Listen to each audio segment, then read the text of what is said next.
Praise the Lord. இந்த சனிக்கிழமை காலையிலே உங்களை சந்திப்பதில் மிகுந்த சந்தோஷம். இந்த நாளுடைய தியானத்துக்கு அவர் வேத பகுதி வாசிப்போம். சங்கீதம் 73:1. சுத்த இருதயம் உள்ளவர்களாக இஸ்ரவேலுக்கு தேவன் நல்லவராகவே இருக்கிறார். ஆண்டவருடைய வார்த்தையை கவனிங்க. சுத்த இருதயம் உள்ளவர்களாக இஸ்ரவேலுக்கு தேவன் நல்லவராகவே இருக்கிறார். இந்த பகுதி பழைய ஏற்பாட்டில் இருக்கிற இஸ்ரவேலை காண்பிக்கிறது.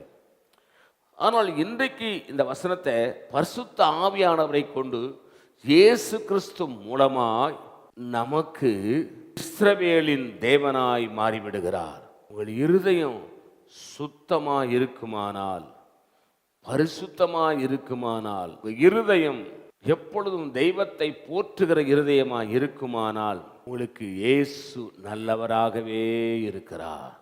சுத்த இருதயம் உள்ளவராகிய இஸ்ரவேலருக்கு இப்ப ரட்சிக்கப்பட்ட அத்தனை பேரும் ஆவிக்குரிய இஸ்ரவேலர்கள், மாம்சத்துக்குரிய யூதர்கள் அல்ல.